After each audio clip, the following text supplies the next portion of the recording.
Estamos começando mais um programa Reavivados por Sua Palavra, aqui da TV Novo Tempo. Um privilégio podermos abrir a Bíblia livremente, hein? Você pode imaginar que em alguns países a gente não pode ter a Bíblia. É verdade. E aqui, olha quantas Bíblias nós podemos carregar no celular, não é? Versões diferentes, traduções diferentes, idiomas diferentes, comentários bíblicos. Bem facilmente eu acesso aqui num toque, não é? Vamos aproveitar a palavra de Deus. Temos essa oportunidade, vamos aproveitar e estudá-la todos os dias. Você acorda, arruma a cama, estuda a palavra e sai para ser Jesus para as pessoas, né? Você vai ter uma visão diferente quando você estudar a palavra de Deus. Nós estamos aqui juntos, estudando um capítulo por dia, e agora chegou a vez de Timóteo, a carta de Paulo para Timóteo. São duas cartas, não é? Cartas que são de um coração de um pai para um filho e de um orientador, de um pastor sênior para um pastor júnior, podemos chamar assim. Um pastor que estava começando, já era mais novo que Paulo, já tinha algum tipo de experiência, mas precisava de orientação. Paulo, filho de um pai greco-romano e uma mãe judia, não é? Sua avó e sua mãe lhe deram um conhecimento muito especial da palavra. E então Timóteo encontra Paulo nas pregações, se converte e Paulo começa a usá-lo. Não é? Um jovem dinâmico, animado, alegre. E aqui nesta carta, nessas duas cartas, a sequência é assim: Paulo escreve para Timóteo, a primeira carta, Paulo escreve para Tito, depois Paulo escreve para Timóteo de novo, mais ou menos nessa linha, ano 63 a primeira carta, mais ou menos, escreve de Éfeso. E nesse primeiro capítulo ele fala da importância, o ministério, é o verdadeiro filho da fé, ele chama de Timóteo de verdadeiro filho da fé, não é? Ele fala das dificuldades que Timóteo estava vivendo ali em Éfeso como pastor, pessoas pregando coisas diferentes, coisas que não tinham nada a ver com a palavra de Deus. Inclusive os judaizantes falando sobre a lei e outros falando, olha o texto aqui, alguns passam por mestre, mas nem sabem o que estão falando, nem sabem o que estão ali. Paulo fala então dele, do seu trabalho e de como é importante este pastor jovem imitá-lo. E fala do combate. Usa uma expressão ou uma linguagem militar, a gente vai ver daqui a pouquinho, diz assim, combate, porque é uma guerra, é uma guerra. Então, nós vamos para o intervalo, daqui a pouquinho, o primeiro capítulo da carta de Paulo para Timóteo. Não sai daí, a gente já volta.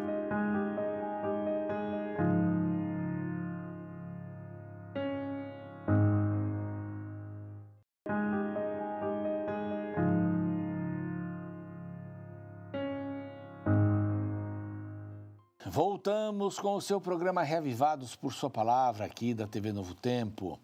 Um privilégio podermos estudar juntos a palavra do Senhor, a Bíblia Sagrada.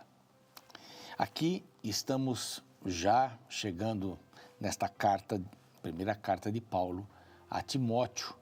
Eu dei uma pequeníssima introdução aqui para a gente poder se contextualizar, vou falar um pouquinho mais sobre o contexto, mas antes eu queria convidar você para assistir também e propagar e compartilhar o nosso canal no YouTube. Isso, nosso canal lá é Reavivados por Sua Palavra, NT. Tá bom? Vai lá, se inscreva, copie o link, passe para os amigos, mande o programa todos os dias para um grupo de amigos bem seletos, que gostam da palavra, outros para que gostem da palavra, e vamos assim ser missionários, tá bom? Estamos também no Deezer e no Spotify. Estamos no NT Play, várias mídias para você. E tudo isso graças aos Anjos da Esperança, que através das suas doações nos ajudam a pregar o Evangelho em português e espanhol para todo mundo aqui no Novo Tempo. Para todo mundo mesmo, é impressionante. Com pessoas do mundo inteiro reagem. Não é? E há pessoas que nos assistem aí espalhadas, e a gente nem sabe. Não é? O Espírito Santo está tocando no coração das pessoas. Bom, Os Anjos da Esperança fazem esse trabalho. Se você quiser se associar a eles, basta mandar uma mensagem aqui para este WhatsApp que aparece na tela, tá bom? Rádio, TV, mídias sociais, cursos bíblicos, e este curso aqui, este guia de estudo da Bíblia da revista Esperança Novo Tempo, na mira da verdade. Você já entendeu tudo aqui, né? O nosso querido Leandro Quadros, Tito, trabalhando aqui nas perguntas e respostas, perguntas complicadas, né? Se você tiver coragem, como é que é? Se você tiver a coragem de perguntar, a Bíblia terá a coragem de responder. Bem ao ponto, né? Aqui eles dividiram em temas, né? Perguntas difíceis sobre Jesus, sobre o sábado, sobre a lei, sobre saúde, sobre a morte. E aí você tem vários temas muito importantes, muito interessantes. Peça a revista por este WhatsApp aqui, é outro WhatsApp, tá bom? E aí você vai receber aí pelo correio. Na Mira da Verdade, olha só, hein? Chegou a revista Na Mira da Verdade. Bom, vamos lá para a primeira carta que Paulo escreve a Timóteo. A gente tem esse contexto aqui, não é uma carta que trata de assuntos doutrinários, não é? É uma carta que trata de temas pastorais, encorajamento para Timóteo, que era pastor de uma difícil igreja lá em Éfeso. Difícil igreja. Paulo ficou ali 3 anos. E este Paulo resolve escrever em 63 para ajudar, segundo informações que ele tinha recebido, não é? Estava difícil o trabalho ali, estava difícil. Estava complicado, porque havia pessoas que queriam puxar para outros assuntos, gnosticismo, os judaizantes também, os judeus que vinham para destruir essa visão de que Cristo agora aboliu todo aquele sistema do ritual do santuário. Tudo aquilo foi abolido, porque Jesus era o antítipo, era o verdadeiro, é ele que fazia a sombra era dele. Então ele veio, acabou, não precisamos mais viver nas sombras de jeito nenhum. Então Paulo aqui dá a sua saudação, muito carinhosa, né? Timóteo, verdadeiro filho na fé. Graça, misericórdia e paz da parte de Deus, Pai e de Cristo Jesus nosso Senhor. Bem querida esta saudação que ele dá. Quando eu estava de viagem rumo da Macedônia, verso 3, te roguei permanecesses ainda em Éfeso, para admoestares a certas pessoas a fim de que não ensinem outra doutrina. Esse era o problema. E ele enfrentou ali líderes fortes, que estavam ensinando outra doutrina. Então não é uma carta doutrinária, não é. É uma carta para como resolver estes problemas. Como resolver esses problemas? Como administrar a igreja? Como administrar a igreja? Então, nessa carta toda, vai ter como administrar os viúvos, as viúvas, não é? Os idosos, como administrar aí, escolher mais para frente aqui, os líderes também, vai aparecer tudo isso por aqui, tá? Então, olha, que você ensine a eles a doutrina verdadeira e não outra. Essas pessoas que estão aí fazendo coisas erradas, né? Nem se ocupem com fábulas e genealogias sem fim, que era um assunto recorrente da época, né? Genealogias longas para provar mais pessoas do que a verdade, que antes promovem discussões do que o serviço de Deus na fé. Ora, o intuito, mais discussões do que o serviço de Deus na fé operante. Então, vamos discutir mais o problema, não é, do que a solução. Vamos gastar tempo na administração da igreja, e não na fé operante. Assim, está errado. Vocês estão trabalhando atrás do vento, colhendo o vento, né? Não é assim que funciona. Nós não podemos trabalhar dessa maneira. Não podemos. Então, ele vai aumentando aqui. Vocês têm que ter o serviço de Deus na fé. Ora, o intuito da presente admoestação, a carta, visa ao amor que procede de coração puro, de consciência boa e de fé sem hipocrisia. Desviando-se algumas pessoas destas coisas, perderam-se em loquacidade frívola. O que é uma loquacidade frívola? Falar bobagem. Falar bobagem. Falar besteiras. Bobagens e besteiras. E algumas pessoas estão perdidas nisso. Elas têm se perdido em meio de fábulas, genealogias sem fim, discussões que não levam ao serviço real da igreja. Ora, lógico, se sua igreja discute muito, mais do que faz, a gente senta numa reunião, parece que tem todas as soluções para todos os problemas. Agora só falta fazer. Essa é a parte mais difícil. Dar sugestões, dar soluções para problemas é a parte mais fácil. Eu não gosto muito de listas, né? Lista para isso para aquilo, 10 coisas isso, 3 coisas aquilo, 5 coisas, etc. Mas tem lá seu valor, né? Não é porque eu não gosto que não funciona esse tipo de coisa. Mas Paulo elenca aqui algumas coisas que Timóteo poderia fazer, deveria fazer, para que o seu pastorado tivesse um efeito bastante positivo. Então ele diz assim, olha, essas pessoas, eu estou falando em amor, não é? Essas pessoas estão se desviando, pretendendo passar por mestres da lei, não compreendendo, todavia, nem o que dizem, nem os assuntos sobre os quais fazem ousadas asseverações. Não estão falando por falar, não é? Estão falando por falar, estão falando sem sentido.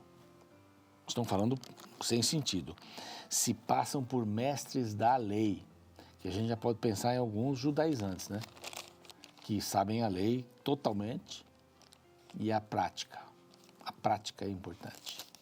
Né? Ter soluções, como eu estava falando, né? Eu acho que até me perdi um pouquinho aqui. Mas ter soluções, fazer listas para soluções, não é? Você tem que aplicar essas soluções. Você tem que tornar isso efetivo. Muita reunião sem finiciativa, né? Muita iniciativa sem finiciativa não funciona. Era isso que eu queria dizer lá atrás. Bom, ele faz uma pequena observação sobre a lei. Diz assim, a lei é boa. Porque, evidentemente, aqui ele estava falando de judaizantes, o verso 7. Né? Sabemos, porém, que a lei é boa, se alguém dela se utiliza de modo legítimo. Então, o que ele está dizendo aqui? Tem que entender para que serve a lei. A lei, ela não é o evangelho. E alguns olham para a lei como o evangelho. A lei não é o evangelho. O evangelho a lei, né, os mandamentos, isso não é o evangelho. Isso é o cumprimento do evangelho. O evangelho é muito maior. O reino é muito maior. Então, quando ele diz assim, a lei é boa, se alguém dela se utiliza, se alguém entender a lei. Então, saindo aqui dessa parte moral, indo lá para o ritual, a lei é boa? A lei é boa, porque ela mostrou todos os passos do que aconteceria com Cristo, de uma certa forma. E Jesus veio, não precisava mais da lei. Então, esses camaradas, eles se passam por mestres da lei e nem sabem o que estão falando. Porque a lei, essa lei já passou. Ninguém é salvo por ela. Agora somos salvos por Cristo Jesus. Não adianta circuncidar-se e tudo mais. Tendo em vista que não se promulga lei para quem é justo. Então, tira os olhos da lei e coloque os olhos em Cristo. Certo? Não viva em função da lei, viva em função de Cristo. A lei, ela só mostra para você. E aqui ele está fazendo uma mistura da lei moral, a lei religiosa, né? Aliás, a lei do ritual, por aqui, menciona os pecados, né? Menciona os pecados. Aqui tem até a expressão parricida, matricida, são pessoas que mataram pai ou mãe, né? Impuros e tal, segundo o evangelho da glória, do Deus bendito do qual fui encarregado. Então, a lei tem o seu lugar, mas nós não somos salvos pela lei. E aí ele vai falar um pouco dele, da proclamação do Evangelho. Paulo vai falar. Eu sou grato. Primeiro ele fala que é grato para com aquele que me fortaleceu. Quem é? Jesus. Jesus o fortaleceu. Que me considerou fiel. Designou-me para o ministério. Eu sou grato a ele. Sou muito grato. Quem ele se tornou, não é? Quem ele era, na realidade. Verso 13. A mim que, noutro tempo, que era quem? Blasfemo, perseguidor, insolente, mas obtive o quê? Misericórdia. Eu tive misericórdia. Então, eu tive meus problemas, tive minhas necessidades e tal, mas eu não fui fácil também. Mas eu tive a misericórdia, pois o fiz na ignorância e na incredulidade. Transbordou, porém, a graça do nosso Senhor com a fé e o amor que há em Cristo Jesus sobre mim. Então, eu me tornei uma pessoa diferente. Só que olha o verso 15. Fiel é a palavra e digna de toda aceitação que Cristo Jesus veio ao mundo para salvar os pecadores, do qual eu sou o principal. Sabe, Timóteo, eu estou dizendo para você cuidar dessas pessoas, mas eu fui terrível também. Deus teve que trabalhar no meu coração. Eu sou o pior dos pecadores, o principal dos pecadores, mas o Senhor, com sua misericórdia, me atingiu. Então, vamos fazer o trabalho, vamos pregar a palavra, vamos tomar cuidado com essas pessoas que desvirtuam a verdade. Né? Vamos ficar atentos a essas pessoas. Vamos ficar atentos a essas pessoas. Aí ele vai falar de novo que ele é o principal, que Jesus Cristo, na sua longanimidade, quis que ele servisse de modelo. É o verso 16, de modelo impecável? Não, modelo de busca, um modelo de querer ser imitador de Cristo. E ele dá uma declaração violenta aqui sobre Deus, né, falando da imortalidade de Deus, reino eterno, invisível, Deus único, né, para chancelar a mudança da sua vida. Foi Deus, esse Deus aqui que fez isso comigo. E eu sou o principal dos pecadores. E, finalmente, no capítulo 1, ele fala sobre o bom combate. E ele usa para cá uma expressão militar. Diz assim, este é o dever de que te encarrego. É uma ordem militar. Essa palavra aqui no grego é uma ordem militar. Segundo as profecias de que antecipadamente fostes objeto, combate firmado nelas o bom combate. Nas profecias, na palavra, combate o bom combate. É uma ideia militar mesmo, né? Mantendo fé e boa consciência. A consciência não pode ser nosso guia, né? Porque o coração é enganoso. Mas Deus fala pela nossa mente. Então a gente tem que ter muito cuidado. Às vezes eu tenho só uma propensão minha e acho que é Deus que está falando comigo. Então, só toma muito cuidado com isso daí. Mantendo fé e boa consciência, porquanto alguns, tendo rejeitado a boa consciência, vieram a naufragar na fé. Deus fala pela mente, fala pelo coração, Ele fala. Deus fala. Deus fala, pode falar. Mas não é em todo momento, né? Não é em todo momento. Cuidado com o seu coração, que ele esteja sempre nas mãos de Deus. Porque Deus fala, claro que Ele fala, claro que Ele fala. E ele menciona alguns que vieram a naufragar, né? Emeneu e Alexandre, os quais entreguei a Satanás, para serem castigados a fim de não mais blasfemarem. Aqui não tem um Paulo saindo atrás de Satanás, dizendo assim, Satanás, eu tenho aqui 2 pessoas para entregar para você. Emeneu e Alexandre. Está aqui, ó. Esses são os seus. Não, o que ele fez foi tirar a mão. Se vocês querem por esse caminho, eu tiro a mão. Vocês vão ser castigados? Não, vocês vão receber aquilo que estão plantando. Vão colher aquilo que estão plantando. Então, assim, Timóteo, a situação é difícil mesmo. Timóteo, vai ter gente aí desvirtuando o evangelho. Eu fui fiel. Eu sempre fui fiel à palavra. E Deus transformou meu coração. Eu era bem virado. Agora eu sou do Senhor Jesus. E eu sigo Deus eterno, imortal, invisível, Deus único. Eu sou o principal pecador, mas eu estou super animado para andar com Ele. Essa é a grande visão. está animado a andar com Cristo também, diante dos problemas. Timóteo enfrentava problemas aqui. Então vamos orar juntos. Pai querido, pedimos a Tua bênção sobre todos aqueles que estão envolvidos no estudo da Tua Palavra.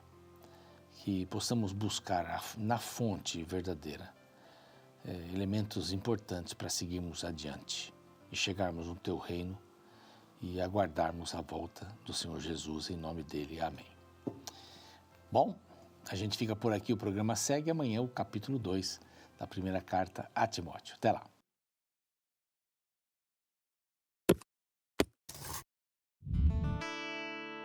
Uma pergunta para você refletir. Segundo a Bíblia, nós somos salvos pela lei ou pela graça? Sem dúvidas, a salvação é unicamente por meio da graça. Porém, a partir desta perspectiva, algumas pessoas desvalorizam o papel da lei na Bíblia, por pensarem que já que ela não salva, então não serve para nada. Sabe, embora a Bíblia apresente diferentes leis, a principal delas é a lei moral dos 10 mandamentos, escrita pelo dedo de Deus, a qual contém diversos princípios necessários para a vida humana, como não matar, não roubar, não adulterar, entre outros. Mas voltando à questão inicial, já que a lei não pode salvar, teria ela alguma importância para a vida cristã? Para compreender corretamente este assunto, é importante analisar o que Paulo escreveu em sua primeira carta a Timóteo, no primeiro capítulo. Sabemos, porém, que a lei é boa, se alguém dela se utiliza de modo legítimo. O que Paulo está afirmando é que se usarmos a lei para o objetivo para qual ela foi criada, então ela será algo bom. Esta é a grande questão que muitos ignoram. A lei não salva, porque ela não foi feita para salvar. Imagine se alguém fosse a uma concessionária e perguntasse ao vendedor se o carro voa. O vendedor educadamente diria que o carro tem muitas funções, mas voar não é uma delas. Então tal comprador diria: esse carro não presta, pois ele não voa. O que você acha desta cena? Perceba que um carro não voa porque ele não foi feito para voar. Isso não é nenhum demérito. Voltando à questão da lei, a lei não salva porque ela não foi feita para salvar. Porém, isso não diminui em nada a sua importância. Segundo a Bíblia, a lei foi feita para nos mostrar que nós precisamos de salvação. Isso porque quando nos contemplamos diante dos princípios eternos de Deus, enxergamos nossa culpa. O sentimento de perdição nos aponta para a necessidade de um médico, o qual só pode ser Jesus Cristo, que pela sua graça é capaz de salvar qualquer pecador arrependido.